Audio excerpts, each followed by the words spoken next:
Everybody ready for the Mind Dog, the Magnificent Show? Start the clock!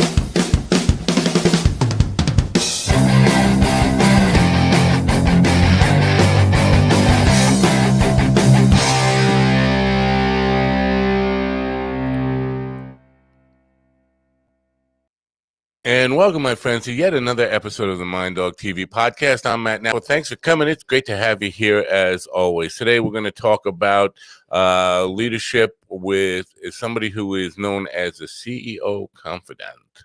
I'm very interested to have this conversation because it not only has to do with helping people better run their businesses and improve their bottom line, but a little bit about philanthropy, which I'm always interested in. So we're going to talk about that today, and I'm very excited to get to that. First, I want to start with an explanation of sorts, and I guess some kind of an apology. Oh, we're having some issues in the background. I will get to that in just a minute. First, I need to kind of talk about the issues from last night. If you're looking for last night's program and wondering what happened, I scraped it. We did, and 230 episodes that we've done so far, had some great guests on, some really powerful people, some entertaining people, some really funny people, some people with just some great insights. And then last night happened, and I take full responsibility for it. But my guest last night was beyond strange, weird, abusive, and a lot of other things that we won't get into. But so I decided not to create the podcast from last night's programs, and I pulled down all the video of it from the live stream so that they won't go live. So if you're looking for them, that's the explanation, and I do apologize for that. It won't happen again. We will do a much better job of vetting people like that before they get on the program, and all the responsibility, of course, falls on me. I know the guy who produced the program last night was feeling really bad about it, like it was his fault. No, it all falls on me. The buck stops here. That was my bad call, and I thought we were going to talk about his film career, the guest film career, but that did not happen. So I am aware that this kind of talk may get people curious and want to know more about it. Just know that it won't be online at all, and you won't be able to find it. We're going to try to scrape it from our memory bank. I'm going to do a couple of things here, talk about the product demo that I need to do, run my sponsor, and then I'm going to run a brief music video so I can help my guest get straightened out with his camera situation. He's in the green room right now with some technical difficulties. So while we do that, I will help him. But first, I want to talk about this stuff. This is my Vital C. If you're a fan of the program and you follow, and you're probably sick about hearing all this stuff, my Vital C is this stuff.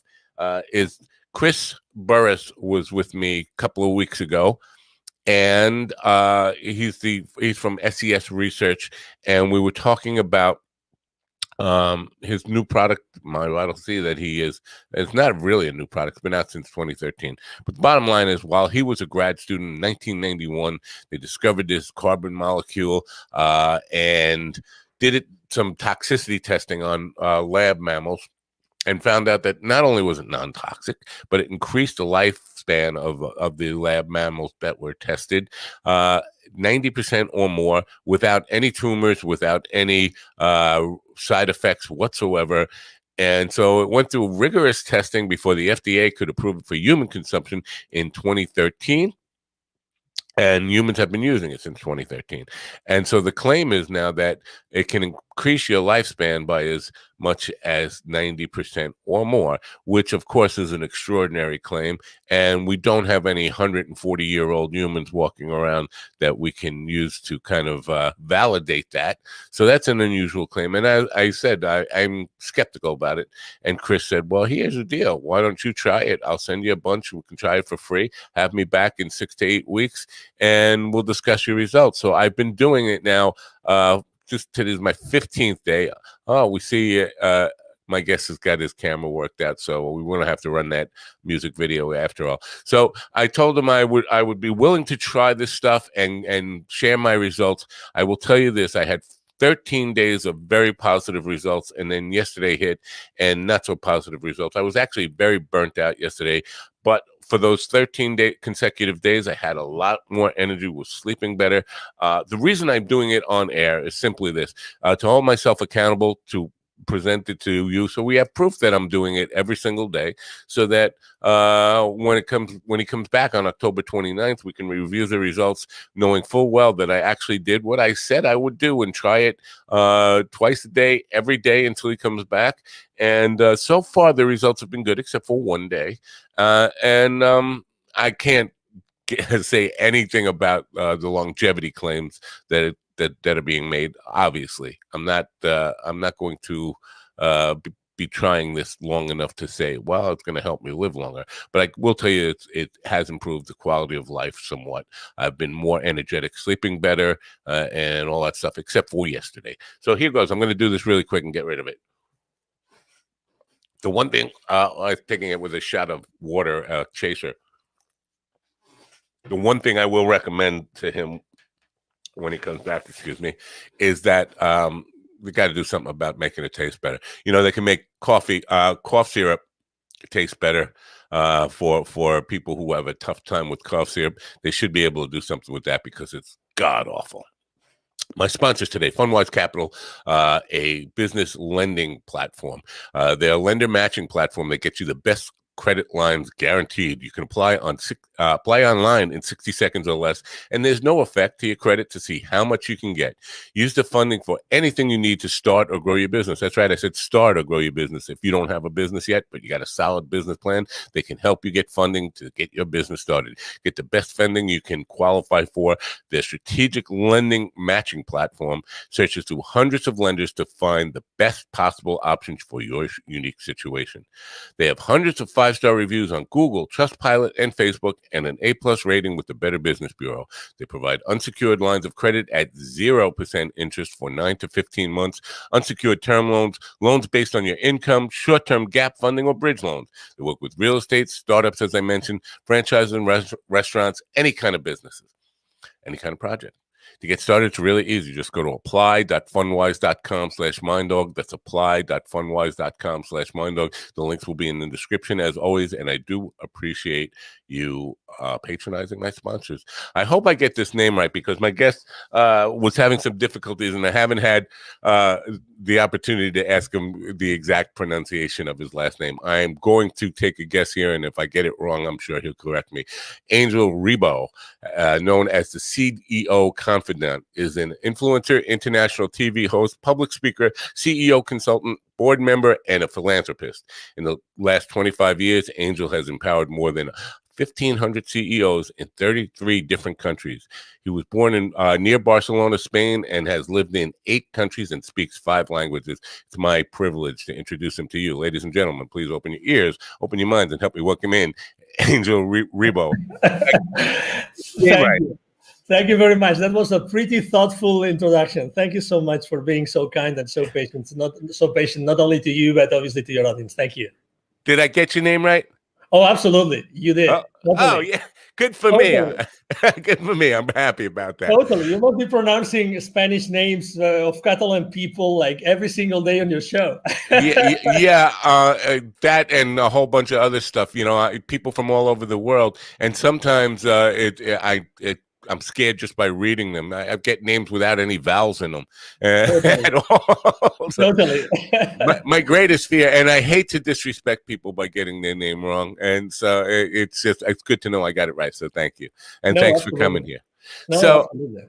Let's talk a little bit about you and the path that led to where you are today, and your work with CEOs. Can you tell us a little bit about your background?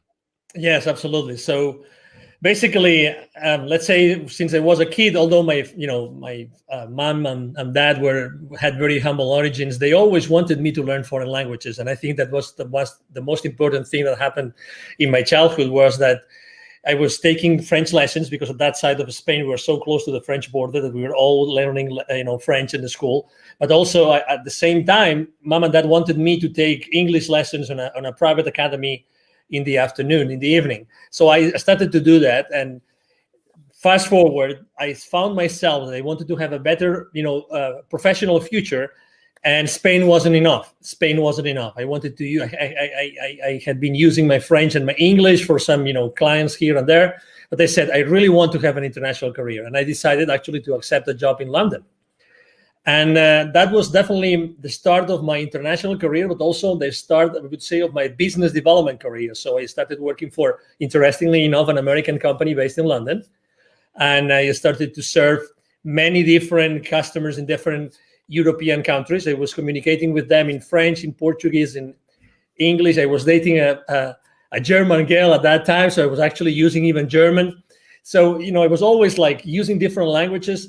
And fast forward, I always was traveling. I was literally, I think I've closed business in more than 33 countries, working with this many companies. And I was always doing the same thing. So I was always helping my employers to develop their businesses, to develop like distribution channels, indirect sales models, reseller channels, these kind of things on those countries. So I always was blessed of having teams around me that were supporting my challenges, and I always was working for the kind of businesses that we were conducting. We always had to reach the C-level, so we always had to reach the high-level executives of those corporations, because actually the amounts also of the deals we were closing were pretty sizable. So, and I was doing that first from Europe, from London. I moved to Mexico, lived there for 10 years. Then I've been living in Plano, Texas for 10 years now. But always the same thing, using this international background and going to so many countries and dealing with so many people with so many different cultures, and always helping them solve their business issues using the technologies or the services at hand. Wow. Interesting stuff to unpack in that stuff. Well, let me just tell you a little bit about my experience and why I'm going to be asking the questions I am going to be asking will probably be revealed in this little bit. I have had many careers. I've been a creative person my whole life and been involved in creative stuff, but I had a lot of opportunities or necessity to take day jobs and careers. Been a marketing director, a technical director, a junior vice president in a corporation with 27,000 employees. Spent a lot of time. Every single job I've had for the last 35 years before I took this. Now I am a CEO, but before I started doing this, my direct report was the CEO of the company. And what I found is, at least here in America, now you work internationally, so it might not be the same, and I've had probably 7 or 8 that I thought about last night, where I reported directly to the CEO, and the CEO was the most out of touch with the culture of his own company, the one who really did not understand what the people underneath them were doing, what their culture was, or what their mission really was, and what drove them. I find that to be epidemic, and with talking with business leaders on this podcast, it seems to be holding true in the United States. So why is it that I understand the CEO is the decision maker and the guy who's going to sign your check, but why is it you start there? Why not with the people who are really running the company, like the junior vice presidents and those people who really have their pulse on the company? Are you asking me why do I stop with the CEOs? Yes. Is that your question? Yes. Well, let me tell you, I don't stop. Okay. I don't stop. So, I've been working with them. I've been helping them. I have been empowering them. But, and you just answered the question. The reason is, you just said it. They signed a check. There's the board, right? There's the board. There's the CEO. There's the leadership team, right? Right. And there's this gap. Typically, CEOs and boards are pretty aligned. Okay, let's put it this way: they're very aligned. Right. There's starting to be a gap between the CEO and his leadership team. Oh my Lord, the gap between the leadership team and the rest of the company is huge. Right. So that's why, due to the fact that we had to deal with these large projects and these large amounts and everything, large dollar amounts and everything, I had to necessarily work with them to have the sign off. But the nitty gritty, the dirty work, obviously was done with the leadership team, and most importantly, with what I call the business operators, the rest of business operators. But I am totally with you. And you know what? I think that I think that as soon as business operators start to be aware of the implications of what they do, and actually the CEOs empower their business operators to do that, to know the exact, the consequences of their business decisions while they work there, this gap that you just mentioned, this lack of, oh my God, I see all these people in the company, but at the top, maybe it's not that clear what these other guys should be doing. Right. That thing that you experience yourself like firsthand, it happens every single day. Every single day. So first identify the gaps and then do something about it. So then the follow-up question, if I may, actually, I might even ask that question to you, which is, why wouldn't the CEOs take action? Right. Why wouldn't they do it? Right. Why wouldn't they do it? So if they're already aligned, it's because maybe they think that, I have a business partner. His name is Neville Joffe. He has this amazing motto that he follows. So he calls him Nevilism. It's revenues are vanity. Revenues are vanity. Okay. That's a good one. I like that. Profits are sanity, and cash flows are reality. Okay. Yeah. Do you hear that? Yes. Okay. Absolutely. So how many? Let me ask you a question, or even let me ask you a second follow-up question. When you meet with the board, do you actually talk about revenues and market share, or rather talk about how did you make your company more profitable thanks to deploying a culture that everybody is engaged with and that keeps everybody accountable the right way? Let me emphasize that, the right way. Right. Well, I would probably, I'm not sure if I'm going to get this right, but I'm going to guess it. Most CEOs are just talking about the bottom line, profits, and all that stuff, and not really concentrating on how to improve the culture and productivity the right way. It's that famous, that very famous visual of an iceberg in which you only see the pike, you see the peak, of the iceberg, but what about the rest, what's going on in the organization?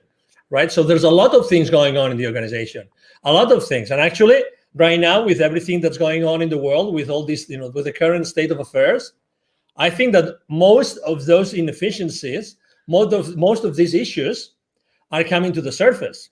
And me having worked internationally, obviously, immediately you start thinking, what about diversity? Diversity of cultures, diversity of people, diversity of religions, of sexual orientations, all this diversity. I talk to C-levels every week. I was talking to a couple of headhunters the other day, and he said, I can't cope, listen to this, I can't cope with the number of requests I get of chief diversity officers right now. Wow. Chief diversity officers. I don't know where to find them. Well, I can find them easily, but where are those experienced people that have worked internationally, that have embraced this culture, really know how to deal with a mix of cultures, with a melting pot of cultures that are going to help you create efficiencies inside your corporation? Right. Wow. Well, that's something to unpack there too, because you did mention in your opening statement there about knowing the different cultures of different countries that you've lived in and that kind of stuff. And we talk about culture in a couple of different ways here. There's countries have different cultures and companies have different cultures. Does the cultural influence of a company, is that affected by the country culture Like, is culture, corporate culture, a bigger issue in the United States, say, than it would be in Spain or Portugal or France or wherever, or is it the same kind of challenge? Well, number one, definitely the country where let's say where the headquarters of that corporation is, and I have lived that firsthand.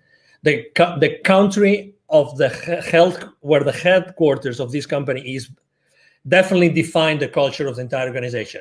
Right. And I've myself lived in transitions. You might have lived the same experience. Transition of a company that was fully American, and transition was bought out by someone else in another country. I'm not going to mention it. And suddenly the culture started to change, and it was coming from this other country. Was it better? Was it worse? Well, you can't tell. You can't tell until you start seeing the consequences. You start seeing the implications. You start seeing how does that translate to the way you communicate with the rest of the people, with the rest of your peers, your managers, the people that report to you. And then answering your second question, if culture is, let's say, an issue or can be a challenge in any country, or if countries have the same kind of culture creation problems as we have in the US, I would definitely say yes. I think it really depends on business leaders. And I really think that, again, with all this current state of affairs, that's gonna help everybody a lot. I think that they are realizing that now that the people cannot meet and cannot see each other and cannot meet face to face, they're going to realize that the style of leadership of those leaders becomes much more relevant. You know, you were mentioning maybe they don't get it because they are on their ivory tower, right? You cannot be on your ivory tower anymore because you have to be in how many more times Zoom calls right now? How many more virtual events have you go through? Many more, many more. Right now, it's impossible to hide. You can run, but not hide. I love that. But I'm not sure it's so much, and I'm sure the ivory tower part of it is definitely part of it. But I think, and you'll correct me if I'm wrong, but I think where a lot of CEOs go wrong, or where they go astray, is they start their company with a great what is the word I'm looking for? Intention. So they'll put together a mission statement that has this really glorified sounding and really well-intended statement, and they kind of start working in their business rather than working on their business, and so they're doing the things the tasks that a CEO would do, rather than look at the whole picture of what the company culture is and how it's evolving. Are we staying true to that mission statement that was written when we started the company, or was that just words that we put on a poster and hung over my door, and then now we're actually doing the work and forget about that? But everybody who comes into the company must at least read it and get to know what we were supposed to be about, but we forgot what we were about. And often, and I'm going to want to get to this, there is this idea of giving back in that original mission statement that is totally lost somewhere along the line. Few years in, and you find that your mission statement doesn't match at all what you're doing, and it's just words now. I think that's a big part of it. Do you agree? And if so, how do you get them back on track to that? Picture this, right? Let's say we have a startup CEO in front of us. Okay, so it's a small company, fired up, this new concept, this new idea, they thrive over time, right? And they become this monster, right? There's 10,000 employees or company employees. One of the main differences that are lost in translation is the communication. Is the CEO still listening? Is the CEO still going around? Is the CEO still open to suggestions, open to listening? And I think that communication is one of the most important issues here. Definitely. Because are they open to receive? You know, it sounds like a self-help kind of tagline, but are they open to receive? Are they open to receive? If you start looking at you've been a CEO, you reported to CEOs, what if you started to look at all the skills of everyone at the company, all the skills, not even the work-related skills? What could you do with those to make that environment even more engaging and more creative and even more even enticing to one another? it's like helping and caring for one another. So that's what it's lost. It's lost the ability or the willingness to listen to be open to receive what the rest of the organization is telling them. That's what you perceive. That's what I perceive. I perceive the same thing. Also, let me tell you that I don't think there are good or bad CEOs, or one strategy is good and the other is bad. I don't think so. I think that it's more what the CEO does with it. What do they do with it? I've seen the same strategy work for one CEO and fail with the other. Why? How was their team following them? Right. How were the different levels of management following them? Did they know? You talk about the mission. Mission is nice, but if you asked, take any Fortune 5,000 companies, employees, take all those, I don't know, millions of employees, ask them, what's your company's mission? Would you guess a percentage? Would you guess a percentage of employees that would get their own company mission right? Probably very small. Very small, exactly. I stayed the last employer I worked for 11 years. 11 years. I was, the mission statement changed probably 2 or 3 times, maybe more throughout these 11 years. But regardless, let me tell you, I was repeating that mission statement on every single sales presentation to my clients or business partners, whatever that was. Again, do I remember that mission statement today? Right. I completely forgot. Right. So it's not only having one, it's also how the employees we are going to engage onto that mission statement. I honestly think that mission statements should be like effortlessly learned. If they are not effortlessly learned, they're not good mission statements. Sorry, I'm a little bit disruptive, so I have to tell you that. But I believe that, at the end of the day, everything is about energy. And I would rather have 100 employees that they were able to figure out what the mission of the company is, because just they see it every single day, every single conversation, every single interaction with suppliers, vendors, business partners, clients, they would breathe that every single day. I'd rather have this 10-word statement than this massive complex, it looks so nice at our, at the entrance of our factory or whatever that is. You know what I mean? Yes, I do. If you are fully engaged, nothing else really is important, because you will follow after what your leader is telling you. Right. So I just want to be clear on something. So, and I agree with what you said, but for our listeners, I want to be clear that a mission statement and culture are not the same thing, and that the mission statement should, and they're related, the mission statement should determine how the culture evolves of a company, but they're not the same thing. And so you talk about people who can't recite the mission statement, and that's very common. But I also find that many people can't identify the culture of a company. I'll give you an example of a small company I worked for, about 50 employees. That I walked through the door, and within 3 days, I could identify what their culture was, and it wasn't a good one. It was identifying problems, not identifying solutions. So everybody in the company, every one of those 50 plus employees, 52 or 53 employees, could tell you what the problem is with their job, why things aren't working, what their problems were with the customers.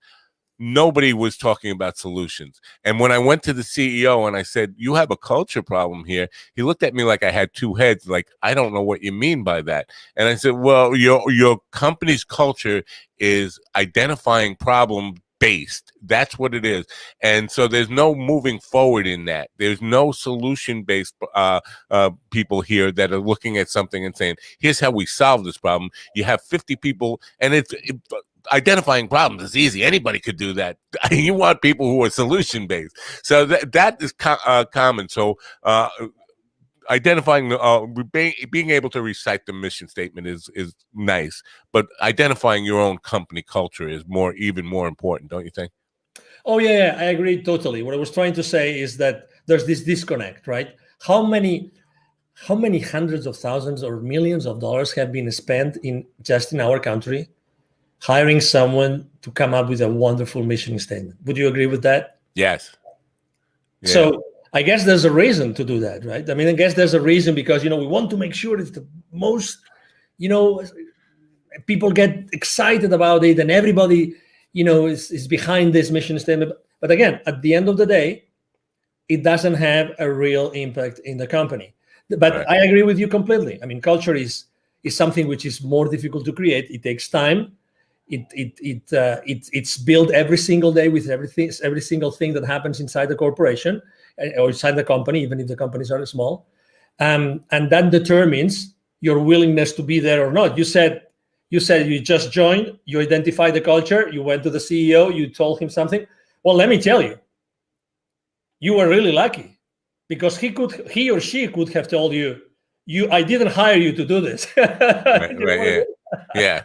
So it wasn't that bad, because at least, okay, so it is what it is, right? But I didn't hire you to find problems, but actually the culture was to find problems. Well, he did hire me to straighten out his marketing department, and that was part of the solution to straightening out his marketing department, was getting everybody in the company working on the same page, because what he had was marketing department creating its own culture and the subcultures within it, but everybody had the unique situation of identifying problems without solutions. But the marketing department had one different belief of what they were working on. The operations and the collections department had a whole different, and sales team had a completely different culture. And so we were going in a lot of different ways. So in some ways, he did hire me actually to at least figure out what his problems were for him, and find out how we should address it. So my solution was to get the entire team together in a big room and have them explain what the culture should be. And anybody who wasn't, and this was a tough sell for him, that anybody who really couldn't adapt to what the new culture was going to be and help us build that culture should start putting their resume together and looking for a job elsewhere. Because I definitely one of the people who believe that if somebody's not helping you pull in the same direction, they're helping you push in the opposite direction, and they're toxic, and they should be encouraged to leave the company. If you're not part of the team, you shouldn't be in the room with the team. What's coming to me as I'm hearing you is I think that the quality of the questions you ask your team also define the results that you get from them. Right. And we tend to use, myself included, obviously, we tend to raise the wrong questions. I try always to not only ask like open-ended questions, but also the how. So the how. So, okay, so we know that there are all these issues, all these cultural issues. We know there's these issues, these problems here that we have to interact with the rest of the organization. At the end of the day, marketing is it's the first stop to the world, to the audience. We want to approach them. We want to have them feel. We want them to feel appealed to come to us, etc. But how can we do that? How can we overcome these things? How can we look at this? How can we create something together? And I think that's a big difference between CEO teams which thrive compared to others which struggle a little bit, which is how can we create something together? How can we create something together which is going to replace something else? And we do it taking into consideration the entire team of the company. How? No, not if, not when, but how are we going to do it? The moment that you start asking yourself the right questions, then the conversation completely changes. And I'm sure that in this particular case that you just described, which is amazing, it's really like you were extremely blessed to be at that position because you had to fix that thing, right? You were hired to do that. Right. So, oh my God, I'm sure that the lessons that you learned there were invaluable because you had to create things. You had to take these people. Okay, so some people weren't on board, other people were on board. At the end of the day, you came up with, okay, let's do this together. We're gonna do it we're gonna do it together. We're going to do it together. How are we going to do it? Everybody's going to contribute to do that. Well, I found that, and what I found in this company was, number one, the hiring practice was based on just resumes. Do they have a good resume? And that was it. So, and that can be a problem if you don't really. If you don't hire with understanding the people that you're hiring, and you're just hiring off a resume, you're going to get people who aren't in line with your culture because you haven't had that talk with them. You don't know their core values and principles, and don't know if they align with yours. And the second part of it, so they hired people without knowing their core values and principles, and once they were in the company, they would never fire or encourage people to leave if they were in fact toxic. So none of the directors or managers of the various departments ever let anybody go because of they didn't line up with the company. And the HR department happened to be run by the CEO's wife, which nepotism I'm always against. But so the HR department was never really held accountable in any way, because how can you hold your wife accountable, right? So they would their hiring practice was really, really bad. And basically, because I think hiring the right people definitely has to be more than just, do they have the skills and education? Do they have the values and principles of what our business is all about? And then comes back to the mission statement and what you want your culture to be. Yes.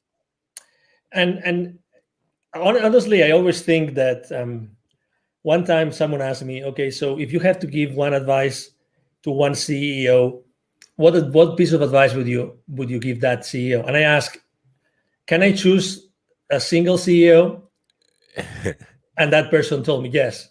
So please, I would definitely recommend that single female or male CEO to get married and to have a kid, so that he will start receiving the lessons that the kids give us to all of us as parents. Okay, so I'm trying to make a metaphor between what's happening inside the company. Right, I get it. What's happening, inside the company with all of our colleagues, peers, people that report to us, and people that we report to, and what happens inside the family. Never underestimate the power of someone working with you or for you. Never, ever underestimate that part, ever.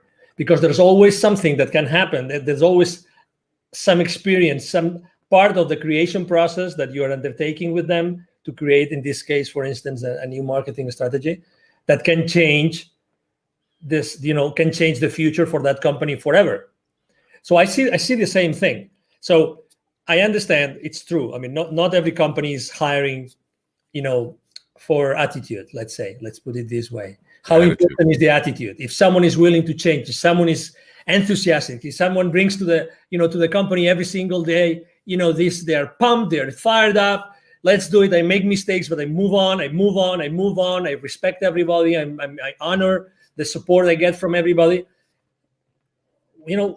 This gentleman, maybe, or this woman this lady didn't have this resume, which was amazing, right? According to the credentials written, but probably, this lady or gentleman, they might have this amazing attitude that's going to make all the difference.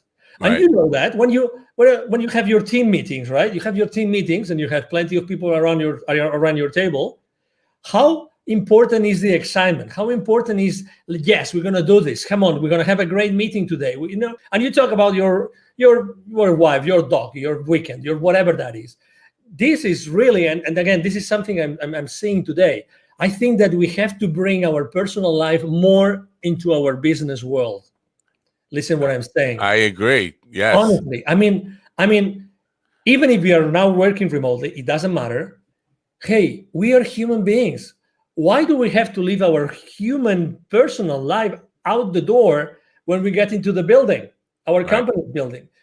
Hey, we are human beings, and I'm going to be a much better contributor to your team as much as I feel recognized and as I feel that I'm a human being that you really take consideration after, or you are considerate with me. If that happens, I'm going to give you 1,000% every single day. Why separating those two things? Why? What are we trying to accomplish? Again, I honestly think that right now there's a lot of things, there's a lot of moving pieces inside corporations. I've seen a lot of CEOs these past months, and a lot of C-level executives that they have tried to find the right place, and I'm not talking about the job. I'm trying just in the same place where they are right now. They're trying to see, okay, so what's the best thing to do right now? Right. I mean, I had to deal, probably you had too. I had to deal with the crisis in 2001 and with the crisis in 2008, 2009. I had to deal with those crises myself with my teams. So, but this one is a different thing.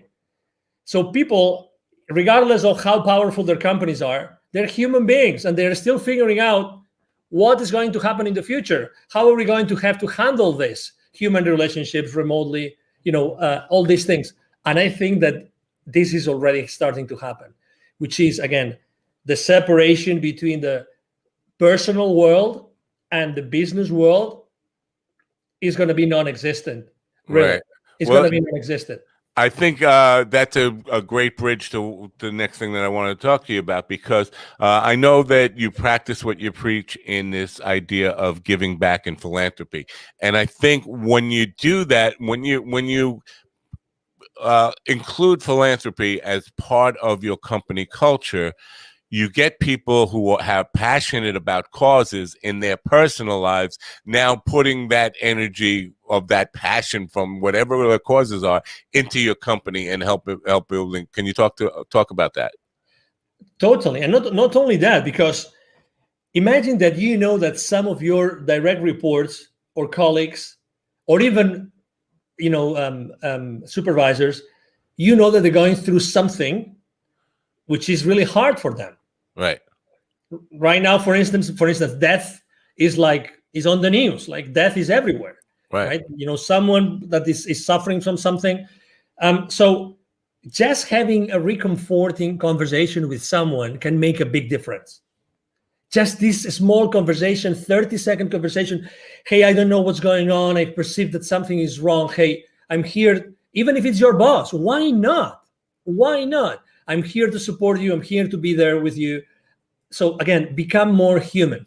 And to your question, I mean, the reason why I started to diligently giving back to the community was because I was traveling so much, and I was seeing so many, communities that were in a hardship, like underprivileged communities, and more importantly, a lot of kids that had to work, a lot of parents that would use their own kids to do things that they shouldn't be doing, a lot of kids outside the manufacturing plants where I would go to see the managers of those plants. I would see all those kids around those plants asking me for hey, would you buy some gum from me? Would you allow me to keep your car safe while you are inside, so you give me some pesos, these kind of things. So I was so exposed to the realities of this world, which is inequality, right? So right. You can be on the same street, and in 30 seconds of walk, you have the CEO of a multi-billion-dollar corporation, and you have a kid offering you to clean your windshield, kind of thing. So I was seeing that in Latin America all the time, like for years. For 15 years, I was seeing that all the time, until I decided to take action. And I actually had a spiritual experience that triggered my change, my transition, the moves that I made personally and professionally. And I decided to start, Wisdom for Kids, which is, thank you for reminding the audience, which is definitely the foundation that I decided to co-found together with two additional gentlemen in 2017. But the idea was created in 2015 because, why are we here? Why are we doing so many things for so many people, but how are we really making sure that this inequality, that these kids, in America, there are 170 million kids. That's data from the UNICEF 2012. 170. 81 million live in poverty. 81 million. Wow. 81 million live in poverty. Okay, so wow. I mean, that means that every time you see two Latin American kids, the likelihood of one of them being poor is high. Right now, obviously, after everything that is happening in the world, probably the amount of kids that live in poverty has dramatically increased. Of these 81 million kids, 22 million do not have access to drinking water. Clean water is a big one. Exactly. Yeah. 22 million. I mean, 22 million. Okay. How many states of the union is it? 22 million. I think 5. Yeah. Okay. So imagine. No, I mean that's that's like Yeah, it's rare. huge. You know, Yeah, it's huge. we take clean water for granted in this country, and you know it's amazing that we are in that place. But so you talk about equality and stuff, and I understand that that's a huge problem. I think what COVID has identified is, in America at least, we've been using this phrase "essentially employees" since COVID started, right? And it kind of identifies, oddly enough, the essential employees are the people who are least compensated in a lot of cases. So we don't see the CEO as the essential employee in a lot of ways. The people who are out there stocking the shelves, the people who are out there working in hospitals, the paramedics, the police officers, all the people who are we now deemed as essential, somehow they're still on the bottom of the compensation model. I think that needs to be changed. And I'm not, I hate to get into politics. I'm not a communist or a socialist, whatever you want to label me. I just think we need to do more to recognize if these people are so essential, they need to be paid more, and they need to be paid a living wage, something that they can survive on and thrive on. You want to talk about that a little bit? Totally. And this is again one case, right? You're talking about one specific situation that we see here, Right. Intrinsically affecting the the COVID era. It's now October 2020, right? And again, not willing to go down any politics route, the same as you. But the question is, how do we bridge that gap? How do we bridge that gap? Only a few minutes ago, I heard a very famous TV host talking about a fiasco with a former guest, right? That wasn't intended. That wasn't right. The other day, I was invited to a show, and that host was at the antipodes of you. Okay, so he was trying to get me in the trenches of polarization since second one. It's like, I want you to say this, and you have to say it like this, and I want you to know your opinion. And I was all the time saying, I understand that you want to know my opinion. This is my opinion. My opinion is that someone has to be in the middle bridging, building bridges. Right. Someone has to be building bridges right now. I have my opinion as anybody else, as any other voter, but someone has to be building bridges. You and I, we're both public figures. We both have we have something to do with the world. We love to be here. We love exposure, but also because of a mission. Right. We both have a mission. We both want to do good in the world. We want to do good in the business community with the entrepreneurs, the increasing number of entrepreneurs, right now in the world. But someone has to lay down those foundations and build those bridges. And that's where people are going to find me. They're going to find me in these places where I'm trying to be compassionate with everybody. Because again, compassion, it's the same thing. Inside corporations, compassion. What is compassion? Where is compassion? What is compassion internally? Right. How do you show compassion? Even to your CEO. The difficult thing is say, no, he is an ABC. Right. Or, exactly. That's the easy way to do. But you, as someone that, you're commanding messages to the audience, right? And you're asking questions.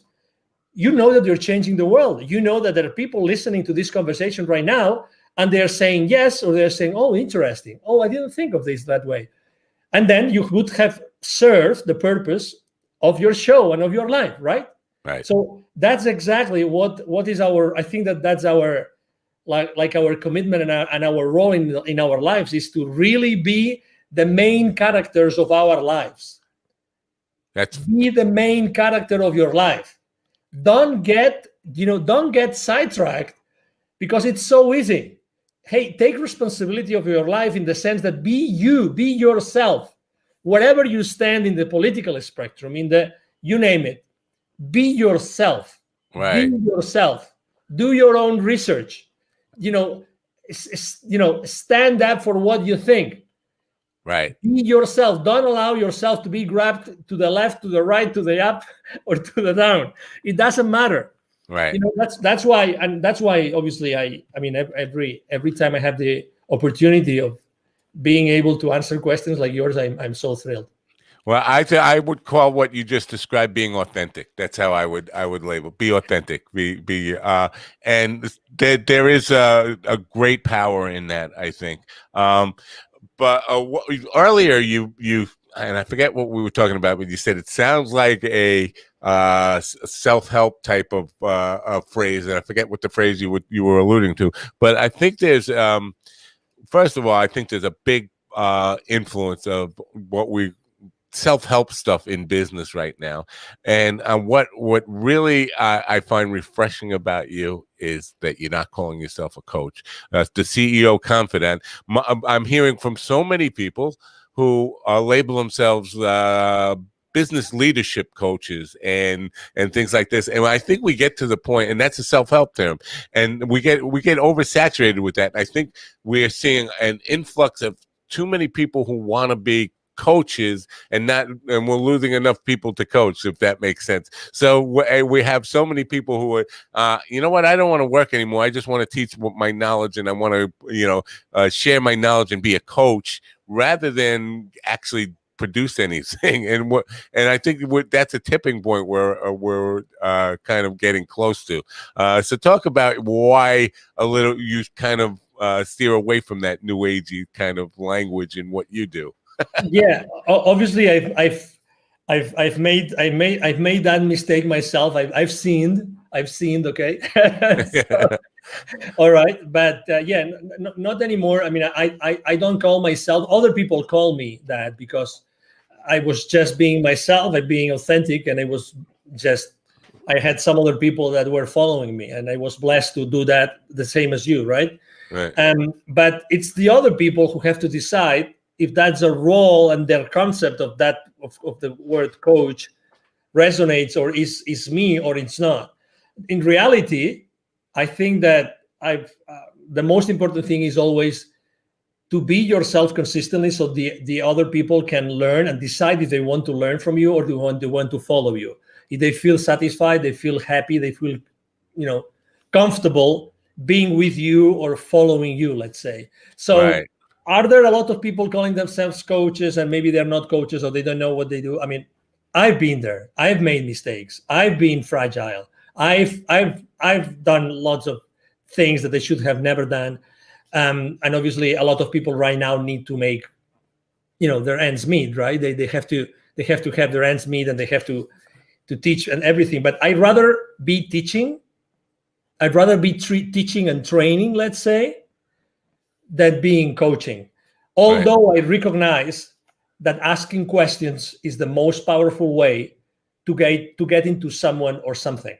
Right. Asking powerful questions. Powerful questions. I agree. Definitely. Asking powerful questions. So, and because you are a host, so I mean, you do this every day, and you are asking me questions, obviously, that are making me think and consider my own reality from a different point of view. Right. Not everybody's able to do that, but you know that powerful questions can completely change the game at your guest's mind, but also at the way that your audience is listening to the conversation. When you are in a position, you're an entrepreneur or you are a manager or a leader, and you have a team under you, it's the power of your questions which determines the relationship you're going to have with these people and how you're going to create together with them. Yeah. The power of the questions. The power of the questions. You probably had, I don't know if you've ever co-hosted with someone, probably you have, a show. I always have a hard time doing it. You know why? Because unfortunately, my co-hosts tend to want to make very long questions, like 1 minute long questions. And I hate that. I invited someone because I want my audience to learn from that person. If they want to learn from me something, they have two options. They will ask me questions, or they will get into one of my monologues online. You know what I mean? Yes, I do. I want to stay away from there, but I still want to ask difficult questions. And sometimes I get comments from my audience, the same as you probably. Oh, that was a great question. And I didn't think about that question. It was just, oh my God, when you said that, that triggered me that other thing. And then I said, oh, let's ask that. Exactly. I have a reel that I put together. It's called Questions, and it's just a reel of people reacting to the question I asked them. That's a great question. Nobody's ever asked me that before, and that kind of, and it's just one after another of that. And that I take great pride in that. When I get a guest to say that's a great question, I have to think about that. I say, I know I've done my job. I know I've done what I'm supposed to be doing here. I made them think about something rather than just route answers that you answer in every interview one after another. So I appreciate that answer. And you talked about, and I just want to address something you said earlier about empathy or sympathy or compassion is the word you use for your CEO.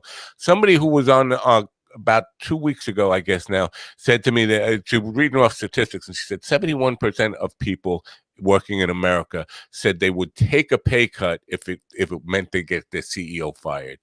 And I'm thinking, wow, that's a problem. That's a problem within yourself. And so instead of trying to get your CEO fired, maybe you should be asking yourself the question, how can I get the CEO to hear me and appreciate and just acknowledge that my ideas, not my input and ideas, not necessarily find a path, but I think most people just want to be heard by the CEO and understand that they know what your concerns are and have heard them and are thinking about them. Yes? Totally. When I was making this metaphor of a small company, large company, you stop listening to your people. Right. Definitely, they want to be heard. And actually, I mean, the other day I was talking to a GM of a large retail store, and she was telling me like she can reach out to her CEO, and we're talking a multi-billion-dollar company, anytime, and he would respond, even if it was a short sentence. Anytime. That's all you want.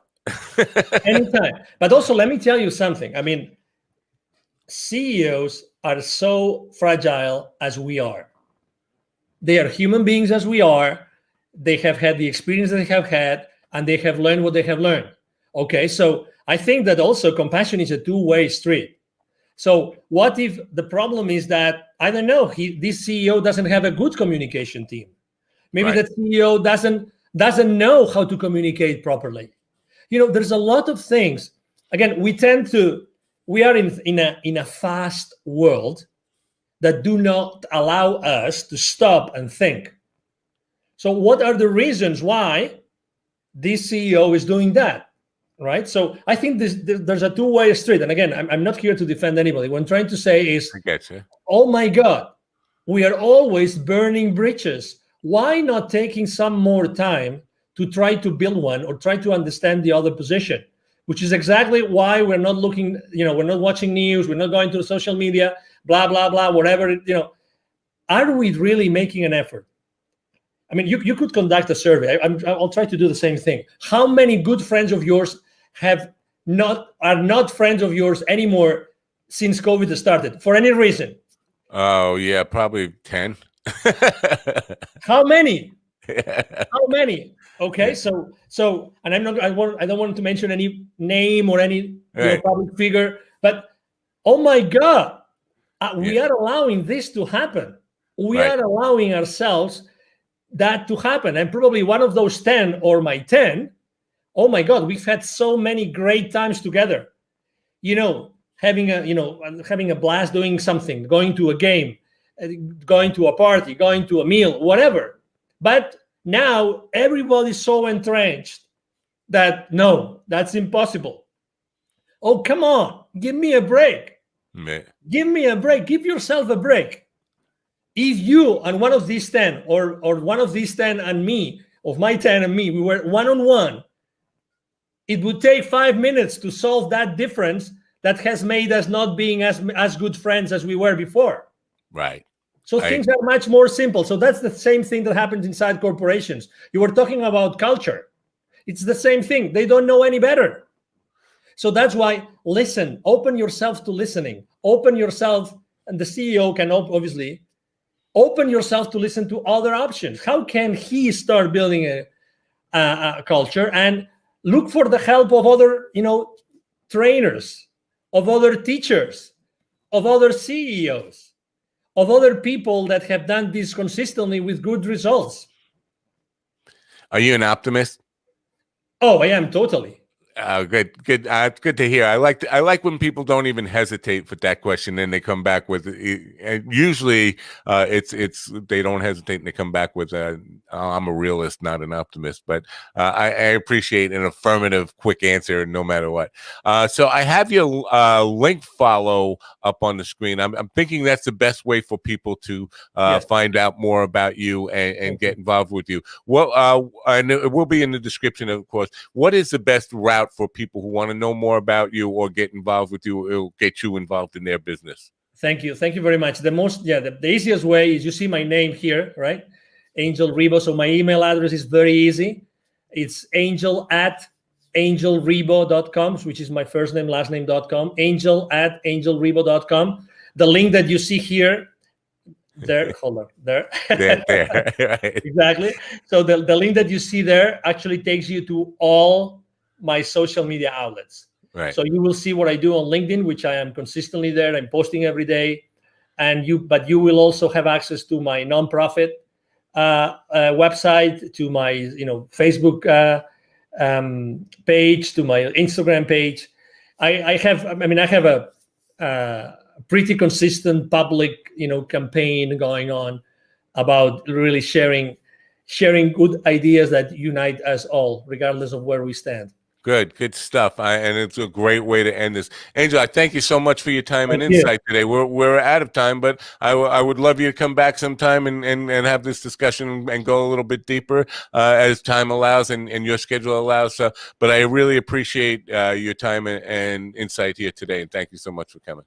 No, thank you very much, Mind Dog, for having me here today. Yeah. And obviously, thank you very much to all the audience for having the patience of following us. And it will be obviously a pleasure to be one-on-one with you. Thank you. Great. Thanks. Bye for now.